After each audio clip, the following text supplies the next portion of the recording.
के रूप में कलयुग राजा का वेश धारण करके एक गाय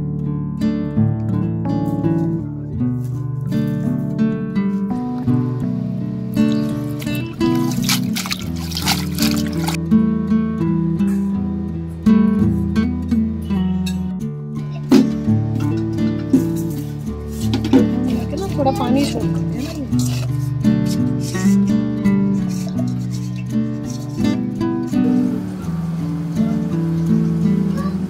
भगवती महाराज जिस मार्ग में आए कदम नहीं चलने देगी।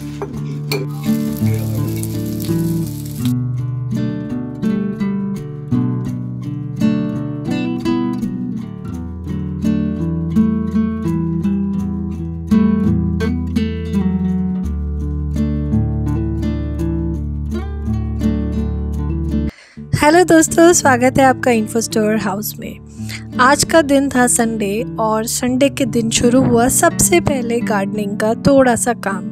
मैं यहाँ पे नीम ऑयल स्प्रे बना रही हूँ क्योंकि पौधों में ब्लैक एफिड्स बहुत ज़्यादा लग चुके हैं।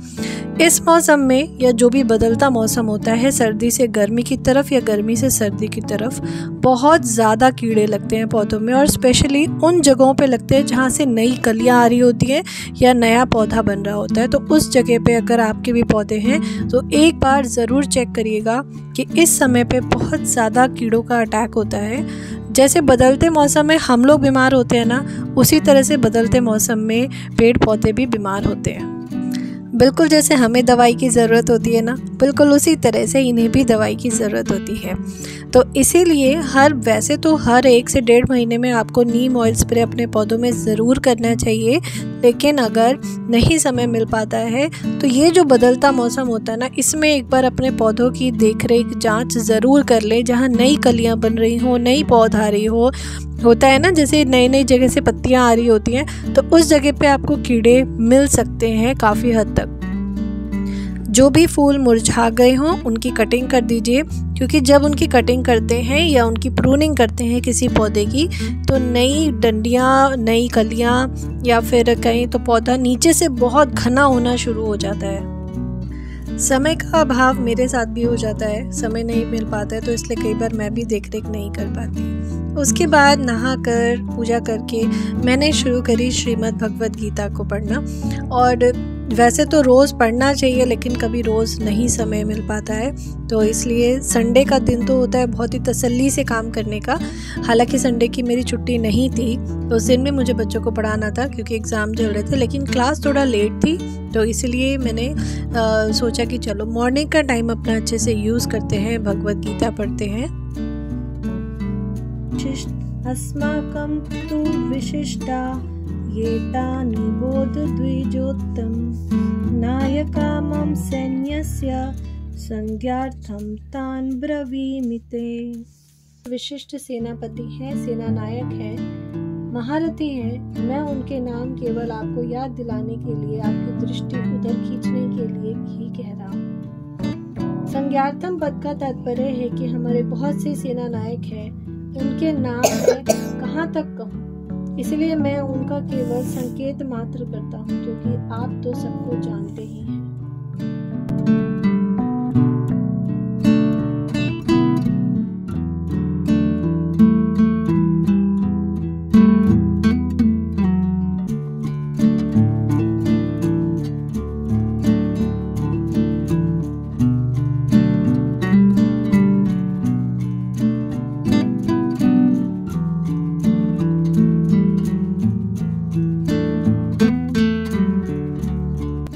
सूत जी कहते हैं, शौनक जी, पांडवों के महाप्रयाण के पश्चात भगवान के परम भक्त राजा परीक्षित श्रेष्ठ ब्राह्मणों की शिक्षा के अनुसार पृथ्वी का शासन करने लगे। उनके जन्म के समय ज्योतिषियों ने उनके संबंध में जो कुछ कहा था, वास्तव में सभी महान गुण उनमें विद्यमान थे।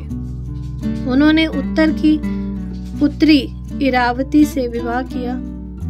उससे उन्होंने जन्मेजय आदि 4 पुत्र उत्पन्न किए तथा कृपाचार्य को आचार्य बनाकर उन्होंने गंगा के तट पर 3 अश्वमेध यज्ञ किए, जिनमें ब्राह्मणों को पुष्कल दक्षिणा दी गई। एक बार दिग्विजय करते समय उन्होंने देखा कि शूद्र के रूप में कलयुग राजा का वेश धारण करके एक गाय और बैल के जोड़े को ठोकरों से मार रहा है। तब उन्होंने उसे बलपूर्वक पकड़कर दंड दिया। पूजा पाठ करके अब समय था छत पे थोड़ा देर धूप सेकने का, क्योंकि रोज़ के रूटीन में टाइम नहीं मिल पाता। तो ये एक ऐसा टाइम मिलता है संडे को कि आप आराम से तसल्ली से धूप सेक सकते हैं। और ऐसे काम जो बहुत बोरिंग होते हैं वो बस छत पे बैठ के धूप में बैठ के आपस में बातचीत करते हुए आराम से हो जाते हैं। तो ये मूली के पत्ते हैं जिनको मैं साथ के साथ पहले वॉश कर रही हूँ, ताकि वॉश करके ही इन्हें काटूंगी, जो कि सब्जी तुरंत बन जाएगी। अक्सर होता क्या है कि अगर सब्जी कटी हुई रखी हो ना तो बनने में देर नहीं लगती, सबसे ज़्यादा समय लगता है सब्जी को काटने में। पर या तो फिर ऐसे प्रोफेशनल शेफ़ बन जाओ कि जितनी तेज़ी से उनके हाथ चलते हैं ना सब्जी काटने में, उतनी तेज़ी से तो हमारे लिखने में भी नहीं चलते होंगे। तो ऐसा तो है नहीं, तो इसलिए ये सारे काम जो है छत पे आराम से बैठ के हो जाते हैं, वो भी धूप में बैठ के।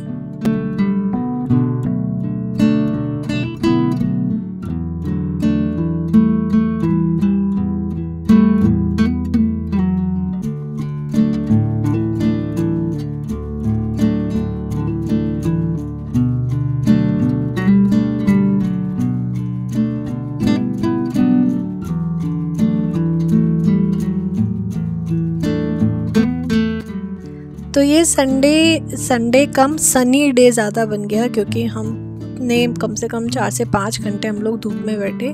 अब धीरे धीरे धूप थोड़ी दोपहर में तेज़ हो जाती है, लेकिन मौसम बहुत बदल रहा है। कभी एकदम ठंड होती है तो एकदम गर्मी होती है, कभी लगता है बिल्कुल स्वेटर पहनने की ज़रूरत नहीं है, तो कभी लगता है कि सॉक्स भी पहनो, स्वेटर भी पहनो और कैप भी लगा लो। तो ऐसा बदलता मौसम ज़्यादातर बच्चों को बीमार करता है। तो इस समय मेरे बेटे की तबीयत भी बहुत ख़राब, जिस समय वीडियो शूट हो रही है उस समय बहुत ख़राब थी। और तो मैंने इसको धूप में काफ़ी देर बिठाया कि धूप में बैठो, कफ कोल्ड में बहुत फ़ायदा होगा। और यहाँ बैठे बैठे मैंने अपने काफ़ी काम कर लिए। क्या साफ कर रहे हो बताओ? मेथी साफ। यहीं पे मैंने मेथी काट के साफ़ कर ली, मतलब काटी नहीं है अभी, मेथी तोड़ के साफ़ कर ली है। अब देखिए इतना काम भी अगर होके रख जाए ना तो बस मेथी कटी हुई अगर रेडी हो तो कोई भी सब्जी पराठा तुरंत बन जाता है।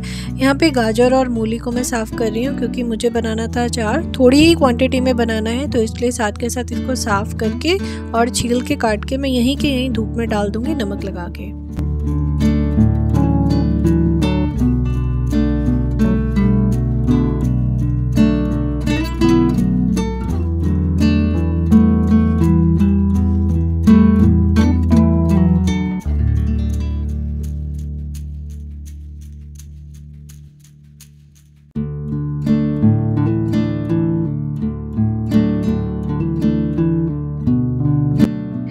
ये मैंने कंपोस्ट बनाया हुआ है, तो जितनी भी हमारी किचन का वेस्ट होता है ना, जितना मतलब ड्राई वेस्ट है, जैसे छिलके वगैरह हैं ये सब, तो ये सारा मैं इस कंपोस्ट में डाल देती हूँ। और आई थिंक 3 से 4 महीने हो गए मैं इसे भरे जा रही हूँ और ये अपने आप नीचे तक बैठता जा रहा है, मतलब अपने आप ये खाली होता जा रहा है। मैं ऊपर से कितना ही इसमें कंपोस्ट डाल चुकी हूँ। साथ के साथ अभी मैंने कपड़े जो सुखाने थे वो भी डाल दिए, क्योंकि मशीन में कपड़े लगा के मैं भूल ही गई थी कि उन्हें सुखाने भी है। शाम को 4 बजे मुझे याद आया कि कपड़े भी डालने हैं। अब क्योंकि 4 साढ़े 4 बजे के बाद मौसम थोड़ा ठंडा होता है, उसके बाद मैं नीचे चली गई। अब बारी आती है यहाँ पे ट्यूशन्स की, क्योंकि बच्चे आ चुके थे। यहाँ पे मैं उनका सिलेबस टैली कर रही थी कि क्या क्या चीज़ें करानी है, क्या रहती हैं, क्योंकि घर के काम एक तरफ, बच्चों को पढ़ाना एक तरफ, कनिष्क की स्टडी एक तरफ, इंस्टीट्यूट का काम एक तरफ, तो और वीडियोस का काम एक तरफ। ये जो एक तरफ है ना, तो ये कई तरफ हो जाता है और कई तरफ एक साथ देखना मुश्किल हो जाता है। तो इसीलिए कम से कम 4 बजे तक हमने धूप में अपना टाइम स्पेंड करा। उसके बाद बच्चे आने स्टार्ट हो गए थे ट्यूशन की, फिर मैंने पढ़ाना शुरू कर दिया था। डेट शीट यहाँ पे दिखा रही हूँ। कई बच्चों के तो एग्ज़ाम ख़त्म भी हो चुके हैं, कई 2 तारीख से ही, 2 फरवरी से ही स्टार्ट हो गए थे, उनके तो ख़त्म हो गए। लेकिन अभी बहुत से बच्चों के एग्ज़ाम तो स्टार्ट होने हैं, किसी के 1 मार्च से स्टार्ट है। तो इस तरह से देखा जाए तो जनवरी, फरवरी और मार्च, ये जो तीनों मंथ है ना, ये सबसे बिजी मंथ हो जाते हैं, क्योंकि इस समय पे बहुत ज़्यादा हर तरफ से वर्कलोड हो जाता है। एक तो बच्चों का वर्कलोड, क्योंकि आधों के एग्ज़ाम चल रहे हैं, आधों के नहीं है, तो ना तो अगर हम सोचें कि 2-3 दिन के लिए कहीं जाएं तो वो भी कैंसिल ही करना पड़ता है। अब यहाँ पे आ जाती है भाई अचार बनाने की बारी। यहाँ पे मैंने मसाले रोस्ट करके रख लिए हैं, इनको मेरे को ग्राइंड करना है।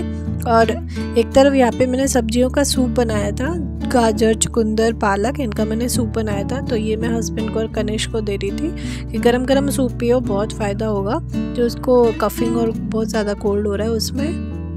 एक तरफ मैंने ऑयल गरम करने रख दिया है, क्योंकि जो उसमें अचार में डलेगा ना, उस ऑयल को पहले पकाना पड़ता है थोड़ा। उसके बाद मैं किस तरह से बनाऊंगी आप देखिएगा। वैसे रेसिपी मैं पहले भी शेयर कर चुकी हूँ गाजर, मूली और मिर्च का अचार बनाने की। तो मैंने तीनों चीज़ें इसमें मिक्स करी हैं, गाजर भी है, मूली भी है और मिर्च भी है। अब इसका अचार मैं किस तरह से बनाऊँगी ये मैं आपको दिखाऊँगी। और एक तरफ यहाँ पर मैं ओट्स बना रही थी, क्योंकि अब इस समय लगी थी बहुत तेज़ भूख। और इसी के साथ अब ये आप देख सकते हैं कि मसाला जो है ना अचार का, वो ग्राइंड हो चुका है। अब जितना गाजर, मूली और मिर्च जो मैंने धूप में थोड़ा ड्राई करी है, उसको मैं यहाँ पे इसमें सीधा मैं ऑयल में पहले डाल रही हूँ। ऑयल में थोड़ा सा फ्राई हो जाएगा ना, ज़्यादा नहीं, 1 से 2 मिनट बिल्कुल जो लो फ्लेम पर है गैस। उसके बाद अच्छे से चला के और इसी में ही सारे मसाले ऐड करने हैं।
तो अचार बनके हो चुका है रेडी, लेकिन खाने के लिए अभी रेडी नहीं है। इसको मैं कांच के जार में रख रही हूँ।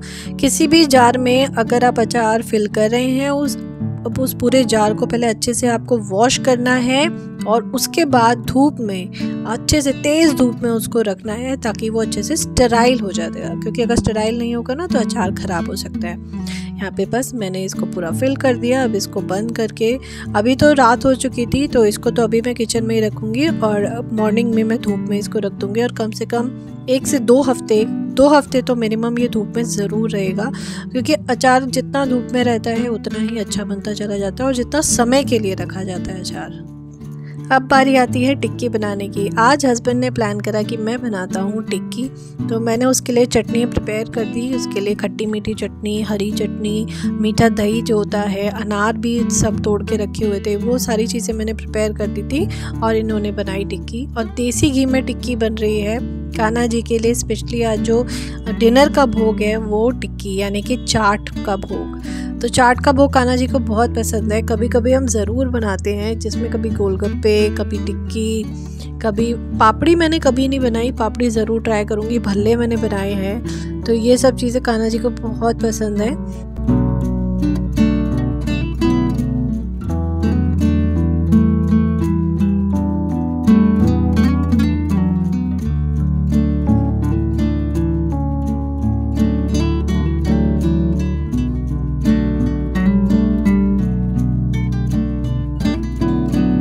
तो टिक्की भी बनके हो चुकी है तैयार, भोग भी तैयार। तो इसी के साथ मैं करती हूँ इस व्लॉग का एंड। आई होप आपको ये वीडियो अच्छी लगी होगी। अच्छी लगी हो तो ज़रूर कमेंट करके बताइएगा।